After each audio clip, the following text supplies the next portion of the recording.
Hello, everyone. My name is Mike Bartz, and you're watching Fight CPS with Mike Bartz. And of course, that's me. Um, I have a couple guests tonight, Miss Akima Richardson and Corey Copeland. How you doing, Corey? How you doing, Akima? Fine. How are you Good. guys? Good. Just remember, we're not attorneys here. We can't give legal advice. Um, just to give you a real quick recap on me, myself. My daughter was taken from my home for 8 months, 9 months. We finally got her back, and so that's my call to glory is we finally got her back. Corey, you got your kids back, right? Yes, I had CPS never came. They never helped me in any way, shape, or form. So um, I was in the complete opposite. So we had 7 years of a lot of bad things. Right. Wow.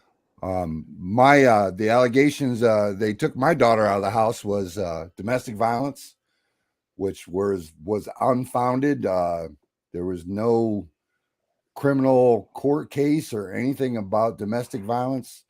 Um, but basically, they took her out of the house on the signature of the safety plan. Akima, you sound like if I know a little bit about your story, Akima, it sounds pretty familiar that they came in under a safety plan and took your kids as well, right? Right. Where are you from, Akima? New York. New York. Ah, you're an East Coaster. Yeah. All right. Go ahead and give us the cliff notes of your case and tell us what's going on and how we can possibly help you, or we can point you in the right direction for something. Or I mean, go ahead. Show's yours. Okay. So, I have an ACS history that's off and on for 10 years. This is my sixth case, and this is the first case that has been indicated. So, What do you there's mean a lot of indicated? things. Um, it was basically they found the allegations to be true in some form. All right. So they because I am on disability through the fire department, my disability was sanctioned.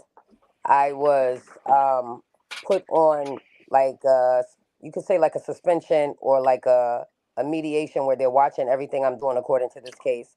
I can't have any interaction with any geriatric or pediatric people. I cannot be unsupervised with any minor or any elderly person from any minor under 18 or any elderly person from 55 and up. And they removed me from all my seats within the DOE school stature, which is like the Title One, the PTA, the SLT, the parent committees, which I used to be heavily involved. I'm a very, very active parent. So this particular case opened up in September when I let my ex-husband, against my better judgment, I let my ex-husband come in parole here. Because he was gone for approximately 8 years, the children had missed a lot, like a lot with him. And my 8-year-old, who was his biological child, never seen him in person. He was arrested 10 days before she was born. So I thought, me putting my feelings to the side and trying to let him be a father, because I didn't want to be intimately involved with him and just wanted to be a co-parent, Right. he made it very hard. So, I'm not a really big disciplinarian. I don't hit my children because I'm an abused child. So, when I'm disciplining, I'm mostly yelling or, just taking things away. Him with not using actual physical force to hit her in the face, he pulled her foot through a bed frame and banged her face on there and blacked her eye. So the Oh, school called in the case because I have stage 4 cancer. I'm on hospice status. I also have lupus. So sometimes, I go to dialysis, I go to chemotherapy, I have radiation. So these things, when he first came home, I was so grateful to have somebody to help me that, I was able to rest. So I didn't notice her eye that particular day because I had just come from dialysis, so I was sleeping. He got them prepared for school in the morning. And until the school called me, I didn't know that she had a black eye. So when I got up to the school, it looked like I was unaware of what was going on in my house due to me being medically incompetent. So when I got confirmation from the doctors that everything, you know, was okay and that the medication does not make me incoherent, they moved on to saying I called the school February 1st at 6:30 in the morning, threatening to strangle my children and commit suicide because I was off my meds. That was February 1st. My children were not removed until February 7th. On that same day, I went and got an evaluation, which I was cleared in 45 minutes by a psychiatrist and was given a follow-up appointment a month later. They have been biasing me based on my mental health history. I'm still on supervised visits since February. I've only had 28 visits since February. My So visits have it's been, supposed to be every 2 weeks, or what is it supposed to be? yeah, it's supposed to be, I'm supposed to have a visit twice a week. Twice a week. So every resource that One with each child, right? I'm sorry? One with visit with each child once a week. No. I'm supposed to have a visit with both children twice a week, once during the week and once on the weekend. The weekend visits are supposed to be 6 hours. The weekly visits are 2 hours because it's after school. And And even when the days and how many visits have you had? 28 Well, that number don't work. exactly, because every resource that I have given them, Mike, they have found a reason to not clear them. Even resources that have been cleared earlier in the year prior to my children going into foster care after the last toxic resource. You know, I used to call this person my brother, and for him to do this to my children is like unappalling. And you know, my children, I didn't have any contact with my children after court, from the court date all the way from February 8th all the way to February 24th. I spoke to nobody. And I had How did court ordered resource visitation. I had supervised electronic visits. Nobody called me. Nobody reached out. My kids had their own phones. Never was answering them. The CPS worker voicemail was full. I sent emails, text messages. My attorney was reaching out. I was getting nowhere. so how And did then these people get in your door? they took my children from school. Oh, the legendary school trick, huh? Yes, they never take my children from my house. They've always removed them from school. So, you know, like I said, I've been advocating for resources for trauma-based therapy for almost 3 years now. So And you get nobody zero moves. resources from CPS? I get zero resources. Zero. I was supposed to have preventative care back in November. They're still initiating to find service. Well, that's just not working out. Ugh. And then, That's ridiculous. you know, my children are in mental health services as well. They take medication. They have changed my children's medication 3 or 4 times without my knowledge. I don't know what's going on with their treatment plan. I don't know if they're progressing in therapy or if there's some things that they need to work on as far as therapeutic intervention. My children have respite. I'm not getting any interaction with the respite worker.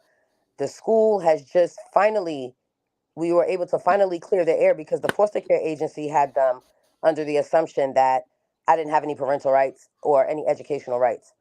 Hey, So they Corey. were. Corey, you still here? Yes, I'm still here. Hey, you're an advocate for custodial rights. What kind of rights does she have in this case? Do you know?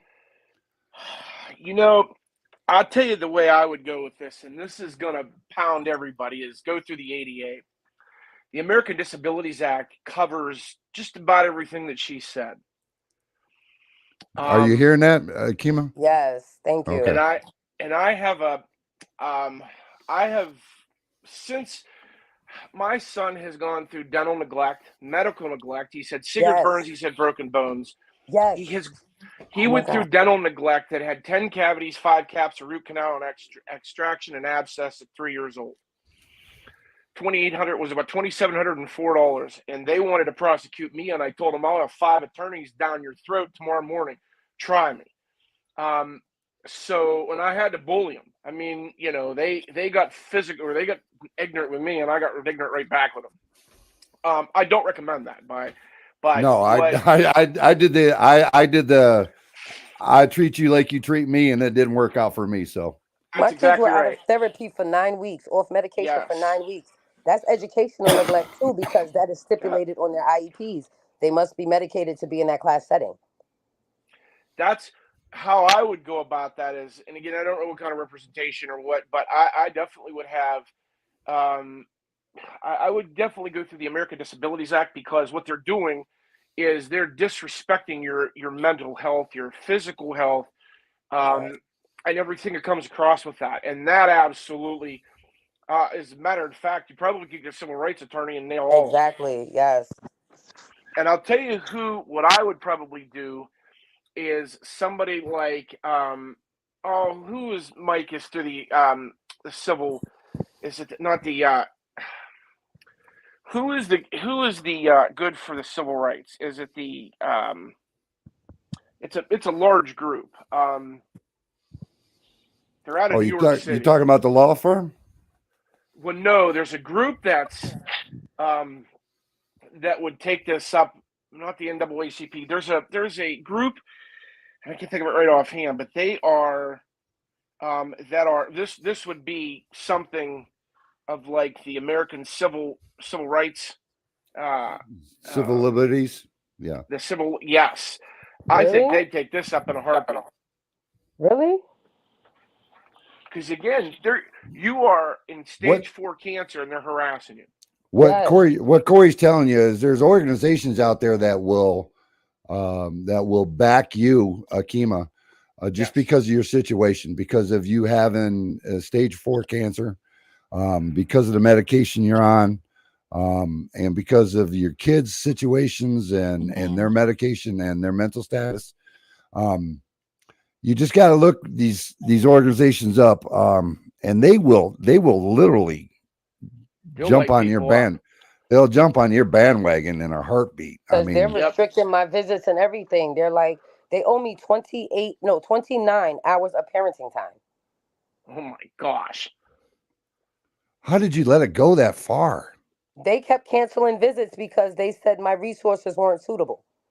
They said their godmother, who was a resource, who was also a licensed foster parent with an open home, who they were supposed to go to, but they said because she lived too close, she could be easily manipulated to leave me with the children unsupervised. That was the reason.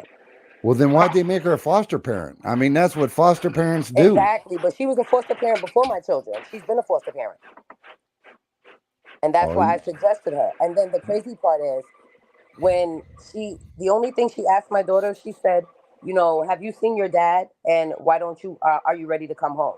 The foster care agency removed her as a resource and said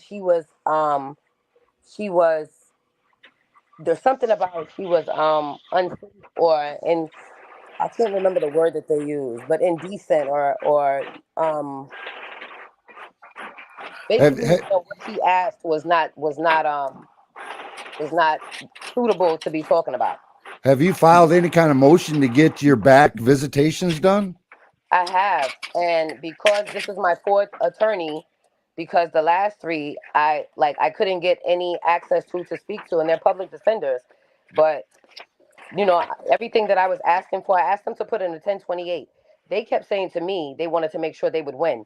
Why would we not win if I had documentation from the very beginning to show those allegations were false from the very beginning? Well, I can tell you right now, court-appointed attorneys, they're what here in North Carolina, anyways. They're a joke. They're a joke to begin with, but they're pool attorneys. In other words, Right. they put a bunch of attorneys in a pool and they say, "Okay, it's your turn." Right. Exactly. And it's generally people who are just starting a law firm or trying to build a name for themselves or something like that. But also keep in mind that when attorneys take the oath to become attorneys, Mike. I became an attorney because of the last case. So even though I'm a newly found attorney, I know what I'm entitled to and what is what is supposed to be honored on a court document. If you're telling me I'm supposed to get electronic communication every night for 30 minutes, every night that you do not call me, you are contempt of court. Every time that they don't do that, I would tell them. I would say it was a contempt of court, and I'd file a motion for contempt of court. And that's what I'm saying, of contempt, exactly. And take it into court and tell them you're not going away. and tell them that if you don't talk, if you're not going to abide by the agreement, then neither am I. We're going back to court because And you can like, file for a modification of custody. but the thing is, I asked. Now I have supervised resource visits. Anytime the foster mother was supposed to supervise the visit, she never did. And that was my fault too. But she left me with the children unsupervised 10 visits. For 10 visits. The one time a visit went bad, my visits were restricted, but they just talked to her. There was no reprimand for her. My gosh. Foster Now parents, she doesn't want to supervise visits. foster So, parents are bulletproof, by the way. right. But My if I would daughter, have put in a consent motion, I could have been held in contempt as well because I also knew I wasn't supposed to be unsupervised. while my daughter was in foster care, I initiated an investigation into neglect on my daughter by the foster parents. And it was substantiated. I mean, I've got the letter from the DSS saying it was substantiated. She was neglected. And then they turn around and put my daughter in a different foster home and then turn around and put 2 new children in that home. Wow. Blows my mind. I mean, it's just unbelievable. Well, they put my children in a home that they were getting beat on the very first visit. My daughter disclosed in the ACS building in front of the worker that they were getting hit with a cord. That man stood in my face and told me he had to investigate. But you didn't investigate any allegation that was said about me. And I don't hit my children at all. Based on hearsay, you're telling me I was going to strangle my kids. But the call came in on the 1st of February, so you say. Y'all didn't remove them till the 7th, a whole week later. So would they have really been there if I was suicidal? That makes no sense. Wow. My daughter got suspended. Nobody notified me. I had to fight for her to get back into school. I think, and I agree with Corey. I think you're protected under the ADA. I think Hey, Mike, I just sent you something okay. that might help her. This is notice to agent, is notice to principal, notice to agent. It says, I and my children are due ADA and civil rights compliance. It says, I'm invoking my rights and the rights of my family under the American Disabilities Act of 1990, the ADA Amendments Acts of 2008, and final rule implementation. I am a qualified individual with communication disabilities. So what this does is this puts CPS on notice that they have to give the children back. There you go, Akima. Okay. And but keep in mind, we're not attorneys. You're the attorney. We're not not, no. So. No. I don't claim to know it all, but anything that you can do to make it easier to get your children back, we're for. Corey's a research hound. I mean, he's a research hound. Because he really I've done is. so much research as well, and the fact that my children's psychotropic medication has been changed without my knowledge. They violated HIPAA by getting their psych evaluations without my permission with my rights intact. They had the foster parent go around and get this. They have not informed me of any of my children's therapeutic needs, their treatment plans, any new evaluations, or any updates in medication, nothing. Every time I reach out, they tell me I must refer to CPS or the foster care agency. Like, that's not true. No, that's passing the buck is what that is. I mean, that's all that is passing the buck. They're trying to get you. And one of the things that I preach on my show is how CPS they try to get you spinning. You know what I mean? They just try to get you going in so many different directions. You don't know your ass from your elbow. You really don't. I mean, you get so confused. You don't even know what to fight, you know? My daughter asked me a question the other day that blew my mind. She said, my 8-year-old, she said, Mommy, not to be rude or anything, but why did you have random men in the house? Blew my mind. What random men did I have in this house? What's an 8-year-old asking that question for? That's what I want to know. Well, my 10-year-old was telling me I need to get off the phone so I can finish go smoking my crack because I gave them away. Oh my gosh. Where are they getting this information? That's what I'm saying. People talk about me around them or talk to other people about me to them. That is so bad. That is so bad. That's so bad. That actually is parental alienation. If you wanted to throw down on Exactly. that, That's what I was thinking. that's parental alienation. And even like now, for instance, when I was in court, and again, I don't do this. I don't even now. His mother has walked away from him, but I don't badmouth her. I will not, because that's still, at the end of the day, that's still his biological mother. But I will say this. The judge tried, and her attorney tried to say that I was turning him against her. Did nothing of the sort. She did that. But the judge tried to harass me, and I said, Your Honor, I've answered honestly, truthfully, and morally. And for you to continue to ask me, I think is harassment. Now, I'm in respectfully your court, but I understand what you're asking me, and I have done none of the such. Well, So, their father, the ACLU. who was the on the ACLU, that's run, what I was looking for. Yeah, the he has a full order ACLU. protection, right? That's Full what I was order thinking of. protection, but keeps gaining access to them at the foster home because that's his side. That's his, that's his like friendship. That's his best friend's mother. Best friend's mother. Akima. So These initials right here are going to be important to you. ACLU. Yep. ACLU. Yep. Call them tomorrow morning and tell them that you have stage 4 cancer and that they're harassing with you. Boy, I tell you what, you don't want to fool with the ACLU. Do they have a number? You know what? I can get it probably. Yeah, I'm sure Mike can get it. Mike's another good researcher. And I research everything. That's the crazy part. And you know what they're doing? Based on me asking questions that I know I'm entitled to or things that are not being honored, they're basically upset because based on my demographic, why do I get to be so informed? Like, like I have to be illiterate based on where I live. Wow. Like, I hate to say it, but they're basically saying, how does that N word get to be so knowledgeable? Jeez. Because they asked me, how did I know that I could put in a motion of contempt if my court order wasn't being honored? Their Who told headquarters, me the that? Who told me that? ACLU Like, I couldn't headquarters. find my own information. The ACLU's headquarters is located in New York, New York. Yes. New York City. Yep. It's on the 13th floor of Broad Street, 125 Broad Street. Phone number is 212 549 2500. 2500. Thank you. And like Corey said, you want to push your hot buttons with them are going to be cancer, fourth stage cancer. Yes, I provided all those documents. Like, I had to change a radiation appointment or they wouldn't honor my visit. Did not ask me, was I available, but told me that was the day. It wasn't up to be negotiated. And if I couldn't make it, they would just put it as I canceled it. Wow. Oh, man. Like, I'm trying to maintain. And then it's like, I try to schedule visits after I get chemo. That way it gives me 2 days to get myself together. That way I could be together. My body could be together on the visit with my children.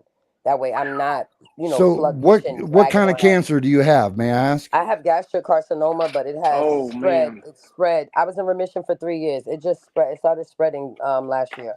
Yeah, once it comes back with a vengeance, doesn't it? Yeah, and I because I had COVID 3 times, I have long COVID, and I just had a surgery right after Mother's Day on my lung because when they inserted the chest tube last year, they damaged my my pleural space, so it's putting like scar tissue and making it like I'm not sure if you can see that, but I've had my own battle with brain tumors. So they just told me I have 2 brain lesions. They don't know. They have to get a biopsy, but they don't know if they're malignant or benign. But I'll start realizing if they're cancerous if I start to forget short-term things.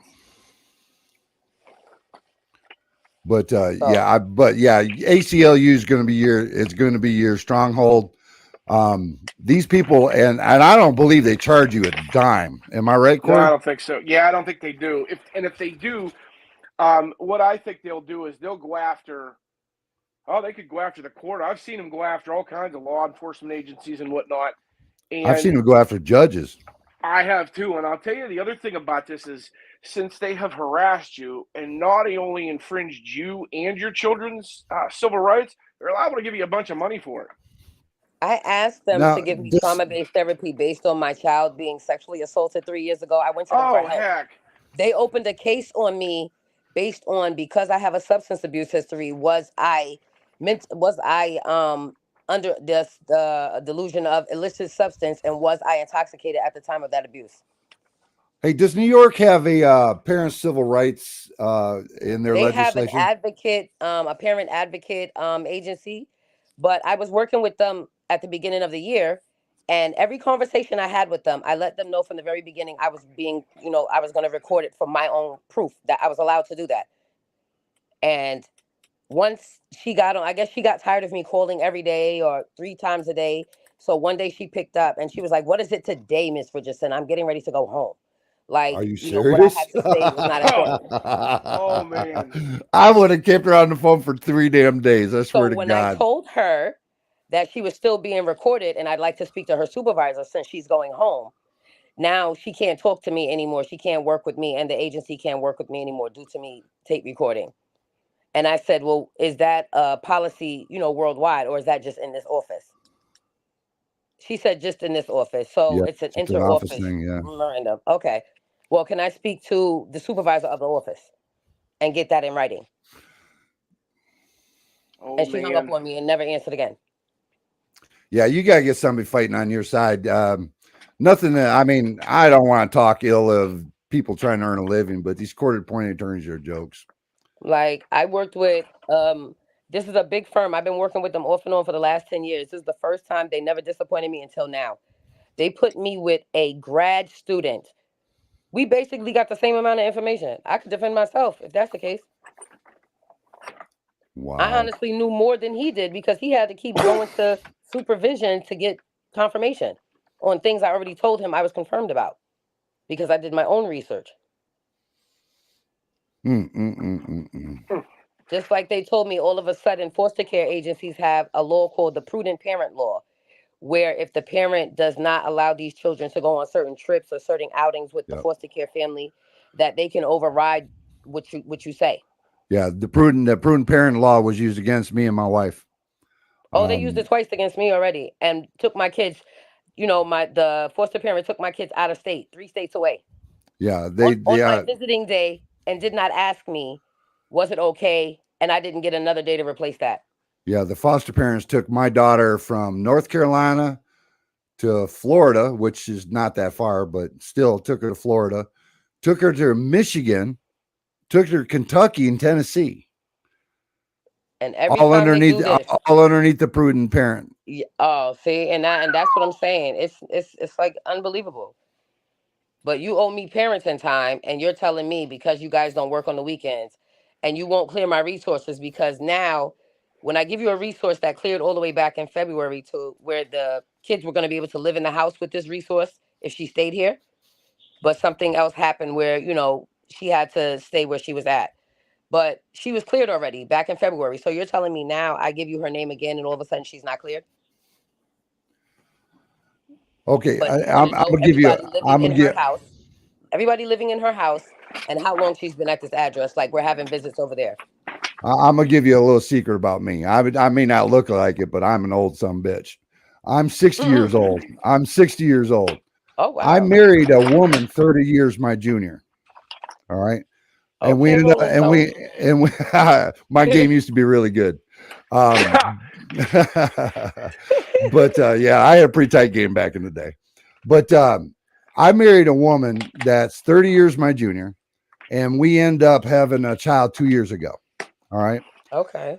Now when we went and they took our child, they took our daughter, I suggested, and my wife suggested, that she go stay with this woman who is a certified foster parent. Certified.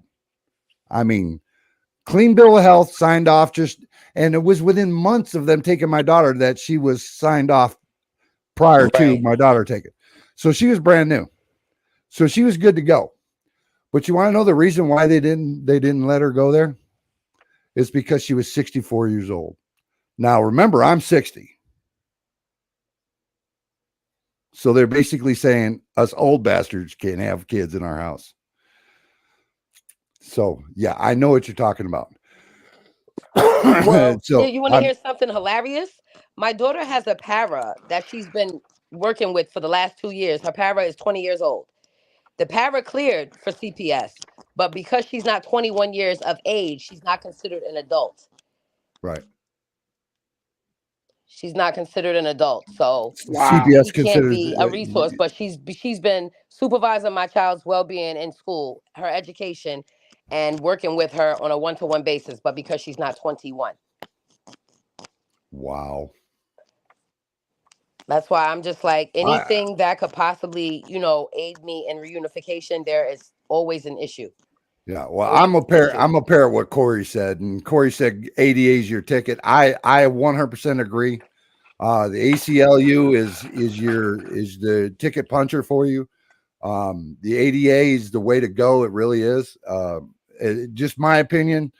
And Corey and I both are not attorneys, so our opinions No. are like buttholes. Everybody's got them and they all stink. Right. You know what I mean? So, But it doesn't hurt to try. but just but it's an avenue you can look at. It's something you can look Right. at. It's It's something, something, right? it's something you can chase down the rabbit hole because Because you're I being even got abused. in You're with being the neglected. office of Jamani Williams that's here, which is like this a city advocate about parents and discrimination or civil rights violations. And they told me they couldn't really get involved because I have a case in court already. Yeah, you've got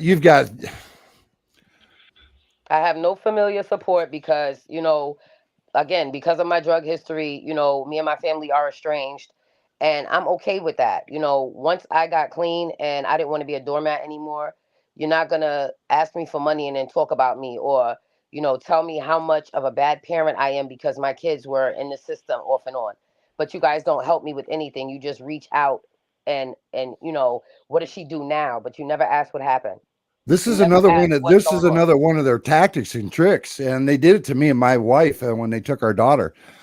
They sent out this gang mailing, or what do they call Right. it, where they just say, "Oh, by the way, we removed the child from your son and Exactly. daughter-in-law," or we removed a child from. My name's actually Herbert Michael. I go by Hmm. Michael, of course, but we removed a child from Herbert Michael and Kendra Bartz. And if you want anything to do with this child, please let us know. And they sent it to people that I haven't personally spoke to in over Exactly. 20, 30 years. And I'm like, why would you put our business out there like that? Exactly. And then, when these people, call you or call back, they don't tell the real story and they don't give you a chance to plead your case. You're just guilty right off the back because the kids got taken. You don't know for what reason or what happened, Hey, Corey, and instead of you you sent just me blaming me off something. the back. Corey, you sent me something earlier about um, Common. What was that? information that they can use that is not right. I mean, and I'm trying to remember where They've it been was. using my history to bias me because how am I such a danger to my children to where you guys leave me unsupervised to take them to the bathroom or to take phone calls? I'm sitting at a table by myself 10, 15 minutes. You walked off for 29 minutes taking my other child to the bathroom and left me in a park with my other child. Jeez. Right, Corey, it was the hearsay stuff. Whereas they used to be able to use hearsay like it was going out of style, That's but what they did because the they're not allowed to secretary do that told them anymore. about the black No. eye. I sent you the one with the ADA, and then I sent you the one with the Child Protective Services and the juvenile justice system. And it's a 40-page ordeal. I belong to a group on Telegram that is what the heck is the name of it? It's called, in case if you ever want to look at it, it's called where is this? Come on now. We Are the Law Discussion Group, and they teach you how to do everything from motions to and so they have a lot of the same. That's where I've gotten some of this stuff, and it's amazing. There's a constitutional attorney that I talk to every now and again, and who I tell you, the stuff he pulls out of his hat is truly amazing. But I'll have to talk to my constitutional attorney because I've got an attorney now. He's actually in the process of filing this multi-million-dollar lawsuit on my behalf. But let me talk to him as well and see if I can get him pointed in your direction, Akima. Thank you. Any type of Because help, I'm grateful for. because well, he take me on too, Mike. yeah. Well, this guy is he's absolutely amazing. Because just to give you a real quick synopsis, I was tased. Oh, geez. I was tased by a sheriff's department at a safety exchange point. And then the courts, and then the DSS courts turned around and took my daughter. I had my daughter every day. Turn around and put me back on to our supervised visitation, and let my wife run around with my daughter absolutely free and clear. You know what I mean? But put me back on visitation because a cop tased me. Well, they basically held court without a hearing. They pretty much said, and the judge said, and I got the documents. The judge said, well, these cops won't tase you for no reason at all. So you must have did something wrong. So you got an anger issue. Well, they bum rushed my door and knocked it down off the wall after I was on the phone with my attorney, and he told them I wasn't suicidal. I wasn't a danger to myself or anybody else. I go to walk away from my door, and all I hear is, take the door now, now, now. They knocked it down.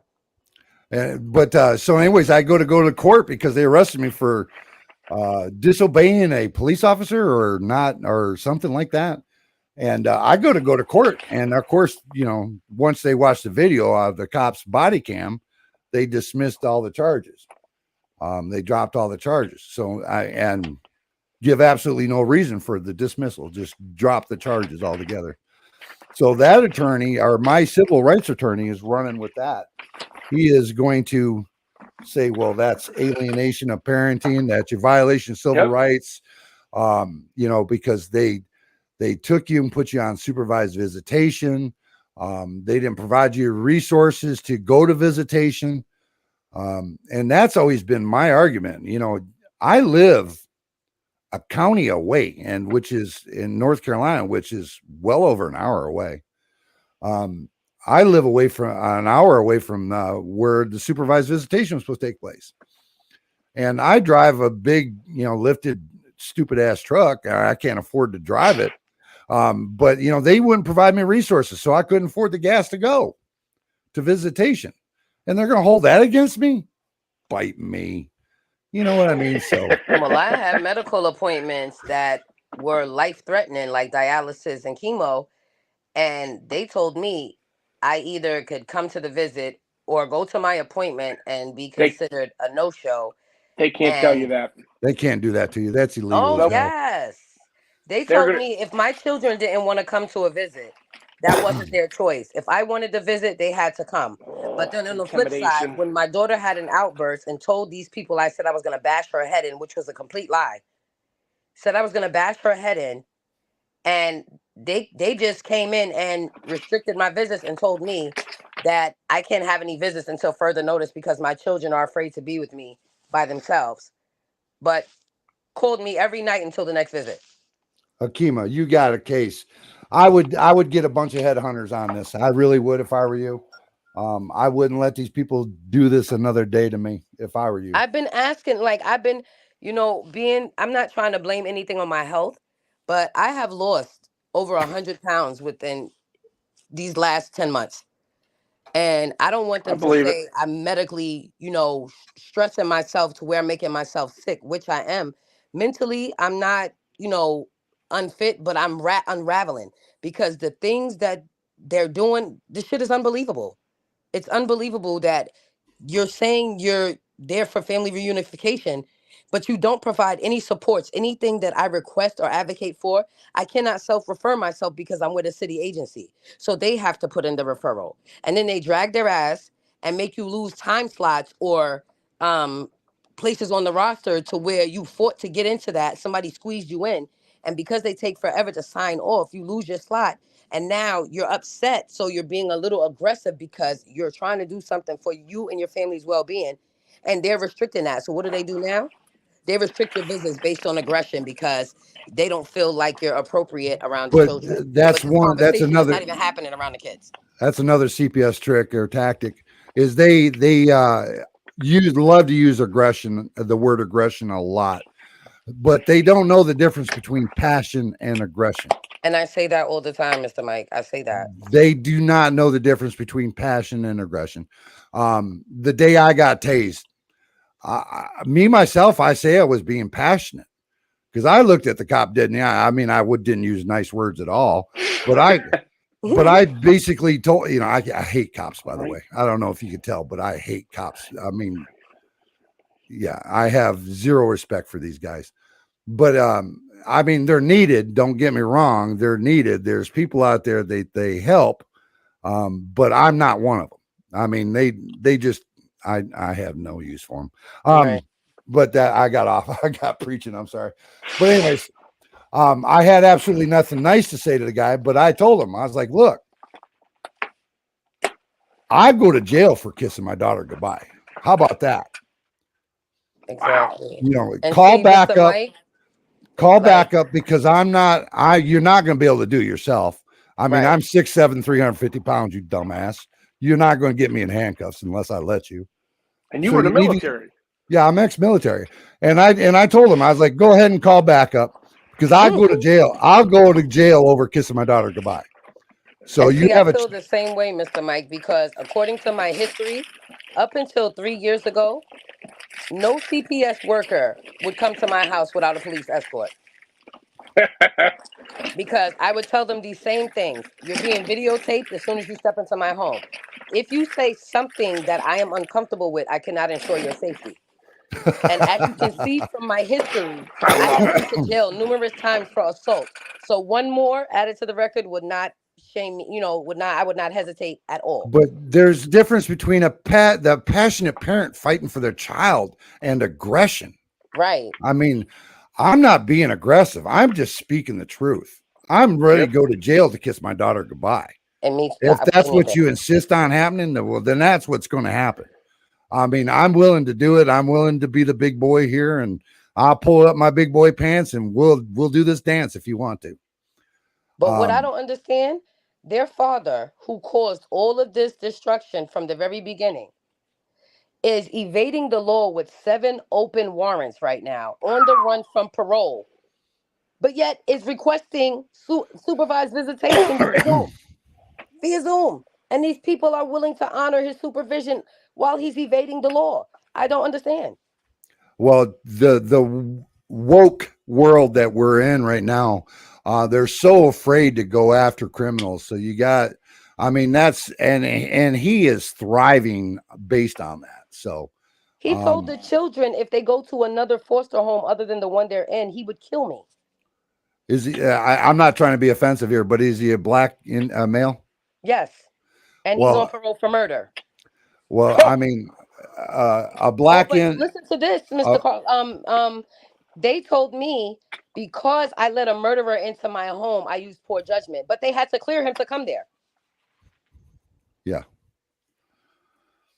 But now so I'm 6'7", 350 pounds, and I've got tattoos from my neck down. I mean, and I have this stupid little goatee. I got a bald head. Bite the boy. And yeah, that's the first thing they come up with. Yep. I mean, I get pulled over for a traffic ticket. I'm out on the hood. I mean, that's just the way it goes. I'm just like, when is it going to end? Like, when are they actually going to do something right? Like, you remove my kids. But they only do it to law-abiding citizens. How could it be imminent risk, Mr. Mike? How can it be imminent risk if they're not around me? You take them from another location. Where's the risk? They're only going to do it to the people that respect the law. I mean, if you have zero respect for the law, like your ex does, they don't mess with you. But the minute you have any kind of you show any kind of respect for the law and authority, I mean, they're pulling you out. They're calling you out. That's why I said I should have used drastic measures like I used to, because I got everything accomplished back then. I mean, it's like Corey. I mean, my kids have never been gone from me. Like my relationship with them is being strained and deteriorated drastically. Yeah, you've got a case, and I parrot what Corey said, and that's get ACLU, ADA on your side, Yes. and I think you beat them into submission with that. Yep. Because they're violating my constitutional rights, my parental That's right. therapeutic rights, my But like don't get sidetracked though. You remember you're No, fighting I for know, your but you kids. said to let I them mean, know about the state, the my yeah, sicknesses, my terminal illness right now, yeah, and but to drain on the relationship I with my mean, this children. is, I hate to say it, but this is all stuff that's probably going to happen after your case. So, Right. you got to concentrate on how to get your kids home. And I mean, honestly, I mean, you got to get all your back visitation or get these kids home. I mean, that's Yep. just That's why I was facts. asking to put that 10. We call it a 1028 here, where you can um put in evidence to show that you're not a danger, and whatever those allegations were saying, there's not a preponderance of evidence to show that you are a danger or a risk to the children, and they're supposed to let them come home. Now, traffic court, the level of evidence is up here, Right. but CPS court, the level of evidence is down here. But I Uh, provided all the evidence to but show that I was not a danger. but they don't have to have the evidence to back up what they say. Is what I'm trying to say. No, I Um, know, but what you're saying is they have to have any inkling they can go on that. So being it's that, I provided the evidence to show those allegations were false from the very beginning. I've talked to a couple of other attorneys who told me my children were removed wrongfully. Well, yeah, and they are, and I mean, in my humble opinion, you have been done so wrong. Your children have been removed under very, very, very sketchy situation or circumstances. Um, but I can tell you right now that CPS here in North Carolina, anyways, CPS does not have to prove anything they say until the adjudication Or the and trial. Yep. right until the adjudication or determination stage. And they can put that off for 6, 8, 12 months to 2 They years. have. They have. And I did a bonding study. My bonding study showed that it will cause more harm to keep my children separated from me. Oh my I had the God. therapist come in Oof. and she wrote an affidavit and submitted it. Oh my God. Yes. That's why I said I've done everything, Mr. Mike. I've done all the things I need to do to prove these things. I showed that there was medical neglect while my children were out of therapeutic service and off medication for 9 weeks while getting abused in a toxic foster home. So now tell me about the time that these people went to the school and took your kids. Did they just pull them out of class and talk to them? What'd they do? Yes, they pulled them out of class. No, they didn't pull them out of class. They just removed them based on what the secretary told them about my daughters having a black eye. The secretary at school. Yes. Well, that, Who we also had an outside relationship. She was like Auntie Kathy. oh no, that woman have a black eye herself. I mean, I'm sorry, But but that's what I'm saying. I didn't know don't, she was talking to me as the like I crisis said, team. don't do what I tell you to do. I mean, I'm just No, talking Mr. out Mike, my hat. listen, Yeah, I she'd thought she have. was talking to me as Auntie Kathy, like, we have an outside relationship. No, she was talking to me as a crisis team member. So now I see my There's daughter's an eye black. expression there's an expression where I grew up in Detroit that's called "crack your head until you see the white meat." Oh yeah. Right. I mean But now my children have to that associate with the secretary would person have that white was meat the cause shown. of this removal. Like she was the main, person in this removal, but you get to associate with my kids and interact with them on a daily basis, and we getting ready to go to trial. Does that fall underneath the mandatory reporters? Yes, that's Yes. what I'm gathering. But she's a man. Yes, she's a mandatory reporter. Yeah. But she called me on her personal cell phone on her lunch break outside of the school. So that's why I assumed she was Auntie Kathy and not the crisis member. Well, can't you get a copy of that phone records now because she did Oh, that we on her did get a personal copy of phone? the phone records. They could never find. That's why I said I proved those things to be false. If there's nobody in the school at 6:30 in the morning, Mr. Mike. The first phone call that came into that school on that date was at 7:27. A parent asking about dismissal. Akima, I'm not trying to be rude or in your face here, but you're being raped on a daily basis here. You Yes, really are. with no Vaseline. Absolutely. No. I Good like her. gosh. I like her. But yeah, I mean, you are being mentally raped. Your And family's that's why I said being, they expect me to stay sane. This is insanity. This is the Yep. definition of insanity. I agree 100% with you. 100%. If I wasn't unstable then, at the rate they're going, they'll take a parent there. Now, I'm ex-military and I'm trained in, I was an air traffic controller, so I'm trained with high stress situations. Right. And by the And this time shit it is was all real, said right? and done, Akima, I tasted the barrel of my own gun. I mean, Exactly. That shit that's takes how you to far they another pushed level. you. That's how far they Yes. pushed me. They They broke, financially drain you, mentally, emotionally, physically. they Like, broke the man that you're looking at. I was broke. I was a shell of a person. I really was. I that's was how I broke. was I was feeling. And I shattered. kept saying, I will never let nobody get this satisfaction of getting this reaction from me to where I crumble for the two people I brought into this world. No way. Yeah. Even to a point where Corey will send me a message like every month or so, just making sure I'm still alive. I Well, mean, at least you got that support. The only support I have is my NA family. but So, I didn't have Corey until we started these shows, right, Corey? Yeah, well, if that it was wasn't for what, Mr. Davis, October. I think I would have folded a long time ago. Yeah. Mr. I Davis, watch have every you talked to platform him? he has. Everybody that is on the platform of his, I've been following for the last 3 years. Yeah. Um, Mr. Davis has actually saved my life. I mean, because I did a show with him just as a guest, like you are for me. And I told him my story, and he said, well, you're here on this earth. You didn't, that bullet didn't go off for a reason. Right. And the reason is because you need to do a show for me. And so he gave me a job, and that's where I met Corey. And then I've got some real good friends by the name of SAP, SAPP. I consider him a brother. Corey's a brother. Corey, calls and checks on me. He checks on me through the holidays. He's constantly making sure I know that You're not alone. that I'm not alone. Because this right here will break you. Like, this will break you. And then what energy do you have for your children after you're broken and then put you into a psychotic break? Then what do they have to say about that? Because CPS's main mission, and I quote, providing resources and support for families and for families' wellness and productivity safely, end quote. That is a crock of shit at its finest. That is false advertisement at its finest. You got to All be right. kidding me with that. They don't Well, let's provide anything but separation, division, and trauma. right. I agree. I mean, they keep you spinning. They keep you on your heels. They don't let you get your balance at all. I mean, they At just all. don't. Because when you get over one thing, something else is getting ready to push you back down. Yep, exactly.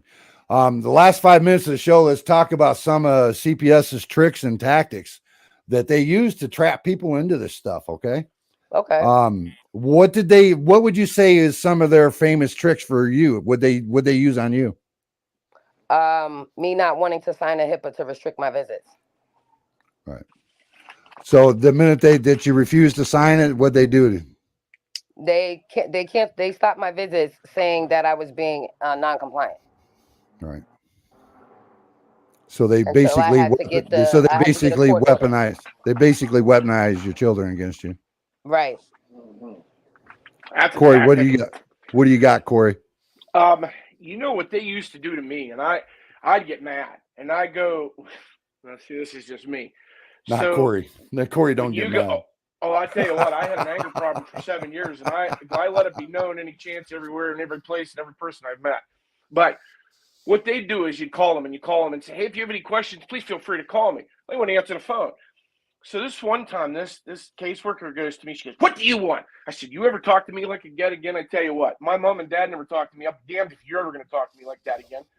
And I said, first of all, you need to have respect for people you call, because when you put this stuff in your paperwork, you better come correct or I'm going to tell you, well, we're going to have a problem. So she kept mouthing off. I drove down there, sat right in the office and said, I want to speak to her. I forget what her name is. Right in that office, and I said, I want to speak to her. As soon as she came in, I go, hey, remember when you were talking to me? She goes, oh, God, you're Corey. I'm 6'5" and full of the lot. And I said, you don't ever talk to me with disrespect. We're talking about a child here. You want to do something, you come get some, I'm Froggy. Let's go.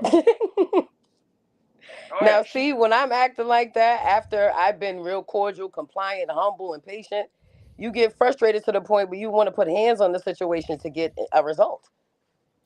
I've Here's what I did. I put my hands in my pocket. I've actually stood in Then they court, can't say, and like I said, I'm a good sized guy, and I'm kind of ugly, so. But I've actually stood in court, and when court started, there was one bailiff sitting there, and by the time it was all said and done, I'd turn around, there'd be 8, 9 bailiffs standing there. They would, the bailiffs would jump in between me and my wife as we were walking out. You know, they were not going to cut me any slack whatsoever. It was actually adorable. I still don't think it was enough.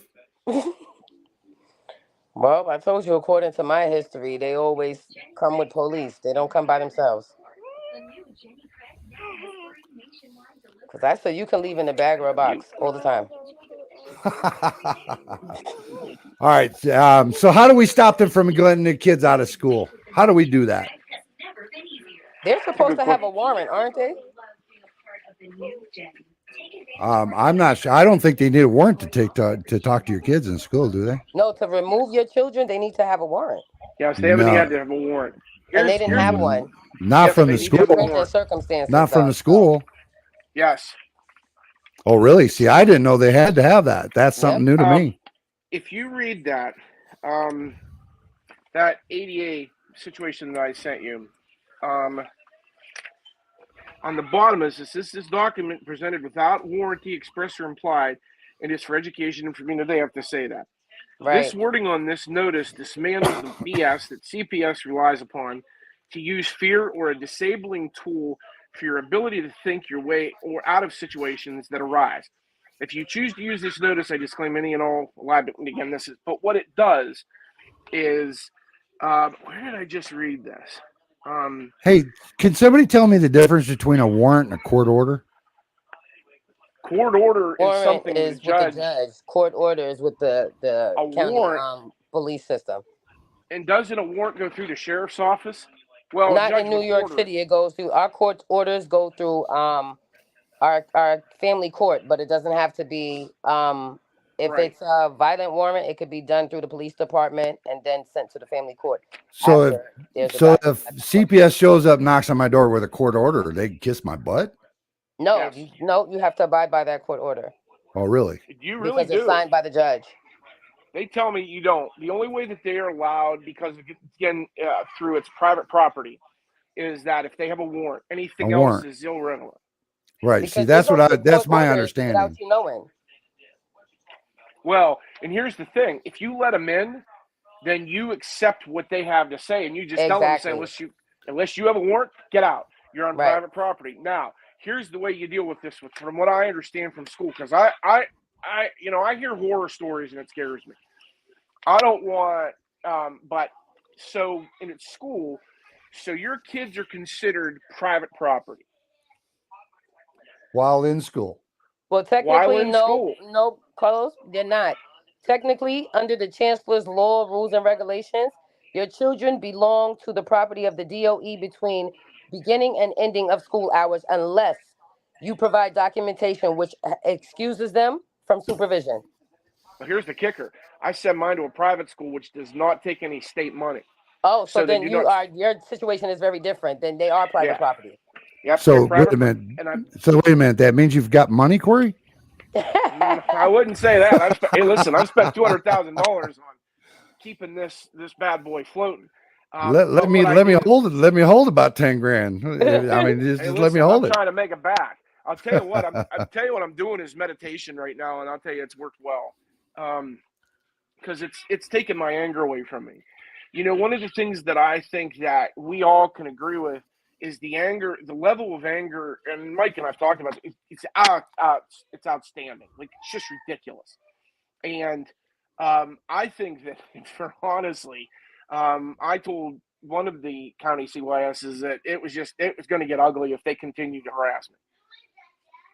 So, but, and then I had an attorney that, and again, I counted the other day. I had 232 agencies that I contacted: advocacy groups, state inspector general, you name it.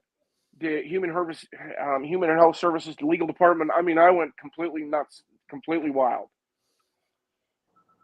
And Well, okay, I'm another definitely trick. gonna call the ACLU. Definitely Listen, tomorrow. you want That's the first call on my list. You want to really get them? Now, I do web design. I do a lot of graphic design and web design. And I have a website. And I told him, I said, now what's funny about it is the one county agency that's across that I had to deal with, they have a billboard right literally directly across the street. I had prepared for a billboard for 90 days to pay for that. So they had to look at that 90 days. Child abuse, these people didn't think so. And I'm telling you, they saw that this man was crazier than an outhouse rat. Get that child. Listen, they'd quit coming to my house. Because I threatened them. I watched a guy down in Columbus, Ohio, and there was a guy that had a 52-foot tanker. Saw that. Drove right through the front of the courthouse. This has been several years ago. Went up to the judge's chamber and said, if you don't get that child back, I'm telling you right now, I'm getting on the CB. I'm calling all my friends. Child was back in 3 hours because of a billboard. God. But see, and I don't know if you remember. I don't know if you remember my old partner on the other show I used to do with Darren. But Darren used to talk about how humans are the only ones that let somebody come in and remove their children.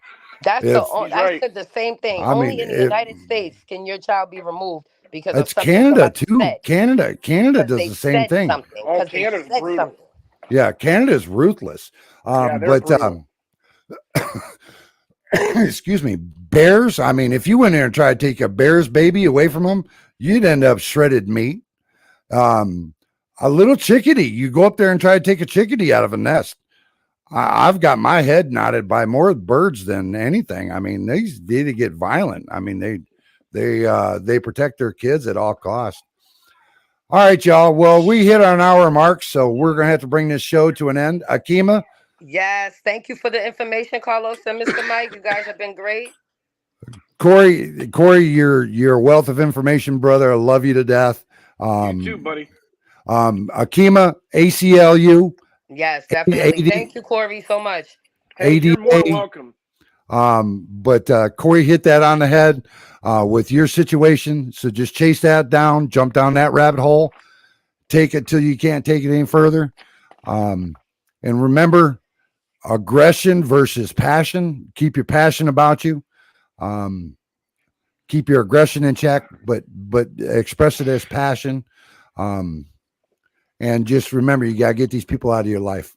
Yep. Yes. Thank you guys so much. You guys be well. Have a safe night. All right. Good night, y'all. Corey, love you. Hey, you too.